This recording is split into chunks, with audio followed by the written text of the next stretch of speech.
So here now to present our next keynote speech, entitled Strategic Communications 101, is Alex Stuart Aiken. He is the Executive Director of Government Communications for the United Kingdom. Büyük, Britanya Devleti, İletişim Direktörü Alex Stuart Aiken. Mr. Aiken. Thank you very much. It's a huge privilege to speak at this conference, and it's a hugely impressive event. I'm very grateful to Professor Alton and to Gorkan Yükel. Professor Alton as the Communications Director and Gorkan as the Strategic Communications Head for putting together this conference.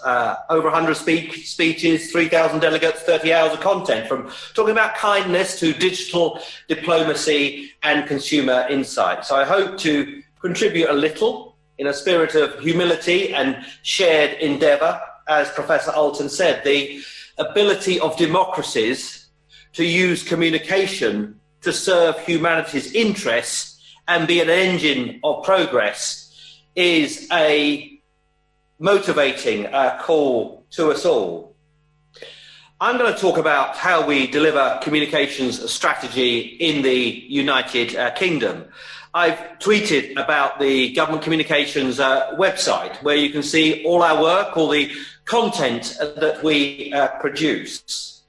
The UK Government Communications Service was born out of a conflict. We just heard from the Assistant President of Azerbaijan a serious discussion, a serious story about a country in conflict and the challenge of fighting disinformation. A fascinating and sobering story. And I will talk a little bit about disinformation. The Government Communications Service in the UK was formed in the first great European and global conflict of the 20th century. It was created in 1917 because the government of the day wished to put together a department that would tell the truth powerfully within the law. And that was because they had tried propaganda. They had tried essentially lying to the public about how the war was going, and they decided, late but in a timely way, to develop a communication department. So 104 years later, we've had some successes, we've had some failures, and we learn from our failures and missteps as well as our successes. But communication is regarded as a powerful tool for public good in the UK government, nationally and overseas, alongside the other things that government can do. To tax, to regulate, to legislate, government can also communicate. I want to tell you a story about strategic communication to illustrate this talk. Here in Downing Street on February the 28th, 2020, I was called into a series of meetings culminating in one with the Prime Minister, Boris Johnson, where the country was realising and the government had recognised the huge challenge that COVID would cause. And I was asked to put together a communications operation to help tackle COVID. Of course, the medicine, the science, the operations of our health service are the primary tool for fighting the virus, which is still with us. But communications was seen as an indispensable part of our response. So, as with any strategic communications plan, I sought to identify the objectives. That was fairly straightforward, saving lives and livelihoods.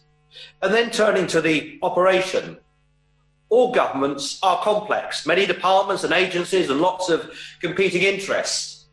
We put together a communications hub at the heart of government and brought together all the best people from a variety of disciplines and backgrounds, people who worked in the International Trade Department, colleagues who worked in public health, people who worked in the armed forces, public servants, civil servants, agencies and marketeers from the private sector. And that was because I believe that if you're going to deliver effective strategic communication, then you need the whole range of skills, views and disciplines in the room to provide the full spectrum of communications activity, the media relations, the marketing, the internal communications, the insight and evaluation, behavioural science, data, digital and so on. And there's another powerful point that is vital to the success of strategic communication that only democracies can deliver. And that is the ability to debate and to argue and discuss about the strategic communications direction, plan, implementation, and how it succeeds. Every morning we met to assess our progress, and we assessed our progress based on data, based on the opinion polling, based on the progress of the virus, based on social media sentiment, based on of course, the media coverage, and bringing all those streams of data into the decision-making room for the communicators, and discussing and arguing and coming to a conclusion on the right tactics to deliver. I think we have assessed that over the course of 2020, the communication work was responsible for being a significant contributor to saving the lives of 30,000 people, based on the number of people who responded to communication, who stayed at home, or took the medical advice that we gave through the marketing and media campaigns that we ran. And that is to illustrate that in strategic communications, unless you have objectives, I talked about saving lives and livelihoods, and then you have rigorous evaluation, you do not have strategic communication. I'll turn to some definitions before talking about the experience of UK government communications, then finishing off with an example of a strategic communication campaign which we deploy internationally, the Great Britain and Northern Ireland. The definition of strategy is a plan of action to achieve a defined goal. And it is important to recognise that that plan of action to deliver a goal is critical to our success. The British Army's former Chief of Defence, who's just retired, said to me that strategy is very simple, really. It is a combination of ends, ways and means. And that is a good shorthand for strategic communication, because ends, the goals I've talked about. The ways are how we achieve that goal, the tactics, the media, the marketing that we deploy. But the means are the resources we have at our disposal, how much people and cash and budget we have. And strategies fail, not because the goals are ill-defined or even because people don't understand the ways, how to deliver them. Usually because people and colleagues have not thought through the resources that you need to deliver the strategy. In terms of a definition of strategic communication, in the UK, we understand it as understanding and engaging our audiences to create, strengthen, and then maintain the favourable conditions for the success of the organisation through the coordinated use of messages and products in a single themed plan. So understanding audiences, walking in their shoes. I do not understand audiences in Turkey. I do broadly in the UK, but really understanding them. Strengthening and maintaining the conditions for the success of the organisation. Coordinated use of messages in a single plan. And certainly my experience of communications in countries I've had the good fortune and privilege to speak and lecture and educate in, from the Western Balkans to Sri Lanka and South Africa and America and Asia, is that the lack of unity, the lack of a plan and the lack of defined goals are often what lets strategic communication down.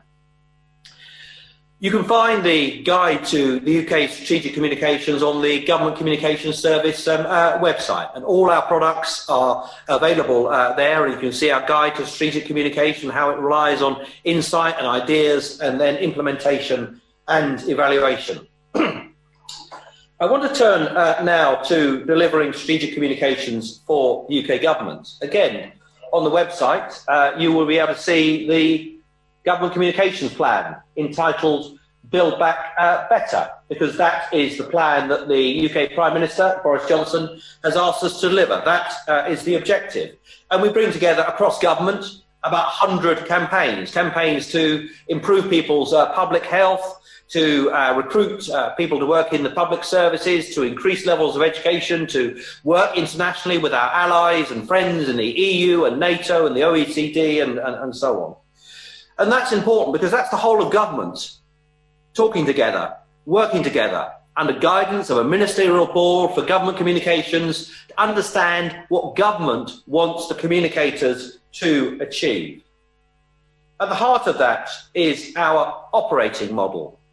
We describe that in English as OASIS, which stands for Objective, Audience, Strategy, Implementation and Scoring. And that is because I wanted a mnemonic, a shorthand to describe how we do our business, which is to say that all our communications should be strategic. All of it should have a clear objective. All of it must consider the audiences that we are trying to influence, and then have a strategy, that plan of action combining ends, ways and means, then the implementation, and finally the scoring and evaluation. And that's important because in 2011, in the aftermath of the financial crisis, around 3,000 UK government public servants who worked in communications lost their jobs. They were made redundant. And that was because the incoming government, faced with the aftermath of the financial crisis and the need to reduce spending, said to all government departments, what is the value that you provide? What is the good work that you do and how do you calculate it? And communications at that time could not prove its value. It couldn't show the benefit that it achieved to the sufficient level set by our ministers. So it was cut back and reduced. So it's crucially important to me as a government communicator that we prove our value and do that evaluation and research. The Government Communications Service is also a profession. It's a profession in the sense that we have an operating model. We have, you can see on the website, our guides for the practice across all our disciplines. I've talked about our campaign model, OASIS. All our communication is a campaign model because that is strategic communication. There are case studies and there's a code of practice and ethical practice to make sure we stay within the rules of the land and what the public expect from us, to whom we are accountable through ministers. But to be a profession is not sufficient in itself. We also, to make sure that strategic communication is practice, take a deep and consistent interest in the professional development of all our colleagues, from the newest recruit and apprentice right up to directors and leaders of the profession like me. So we have a curriculum of development that sets out the things that people need to learn. This year, my professional development has included a course on data science and contract management and leadership behaviours and evaluation and other things. But that commitment to ongoing learning, and again, we heard from Professor Alton about the development of platforms, about the way that platforms and modes of digital communication are continually increasing and expanding. And unless the communicators understand that, we will not succeed. Finally, I will turn to our international work. And I should say at the start that Turkey and the government of Turkey is an indispensable partner to the UK in the whole range of issues we face in the world, from fighting climate change to combating terrorism to expanding people's jobs and prosperity through the trade and the trade agreement between our countries. And Turkey's role and Turkey's presence is a hugely important part of or interest to the UK in that sense. The campaign that we deliver on behalf of the UK government is called the Great Britain campaign, and I hope it's a very good example of strategic communication. We decided 10 years ago that we would communicate strategically in terms of our international trade and tourism work. We developed the Great Campaign, a campaign to bring tourists and to the UK, to increase our exports and to bring students to study in the United Kingdom. And that meant combining all the government agencies to work behind and with the Great Campaign. In normal times, outside of COVID, there are about 100 events for the Great Campaign all around the world each month, so over 1,200 a year. It operates all across the world. From 2012, we've spent about £400 million on the Great Campaign, and we calculate the return on investment, the increase in exports, tourists and students to study in the UK, has been worth about £4 billion, so a return of about 10 to 1. It is strategic communication in practice. Professor Alton talked about a whole of society effort to combat disinformation, and I agree with that. With the Great Campaign, we essentially have a whole of government and whole of business effort to promote Britain overseas, and we involve everyone from Her Majesty the Queen to the Premier League to all sorts of businesses like Fortnum & Mason's, the famous grocer, to promote Britain in a coherent and unified way. To finish, and thank you again for the opportunity to speak at this conference, I think the future of communications, and I agree with what the Assistant President of Azerbaijan and Professor Alton said about the future, but to me, I would summarise the future challenge of communications in terms of 5 Ds. All communication is essentially digital. All communication is designed to influence the views of people largely through what they see on their mobile phones. Communication is increasingly direct. It is designed to go direct to the audience, and certainly we found during COVID the use of daily press conferences, which attracted audiences of up to 30 million people, and routinely 5 million people was a good example of direct communications. It is data-driven. We often make the mistake in communications of thinking that what I'm doing now, speaking to you, is communication. It is not. I am broadcasting to you, and I'm very privileged to do so. But communication means listening to people and responding to what they say. So during the COVID crisis, we set up a platform called Ask the Government, and that platform attracted 800,000 questions during the COVID pandemic, and we still use it today. And some of those questions we put to ministers without prior notification during our press conferences. But 800,000 questions gives you a really good set of data to show what people are worried about, alongside opinion polling and so on. So direct, digital, data-driven communications are part of the future. And the other 2 Ds in English stand for diversity and counter disinformation. And it's hugely important that communications and the communication service represents the whole spectrum of society and all the communities and interests that make up society. Otherwise, it cannot communicate effectively to the whole of society. And the disinformation challenge, where the UK has a strong record and, again, a strong strategic cross-government approach, spearheaded by our rapid response unit that deals with about 70 instances of dis and misinformation every week. So direct, digital, data-driven communications and a communication service that represents the diversity of our society and countering disinformation is the way we approach strategic communications. I hope that has been helpful. I hope that has been useful. I look forward to welcoming my Turkish colleagues to London in due course when we get through this pandemic, or having the honour of visiting you in Istanbul or Ankara.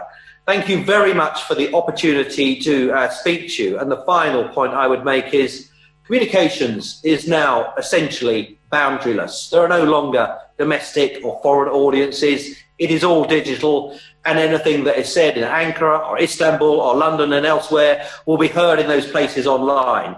So that is the challenge that we face, and that is how we can serve humanity's interest as an engine of progress. Thank you very much, and good luck with the rest of the conference.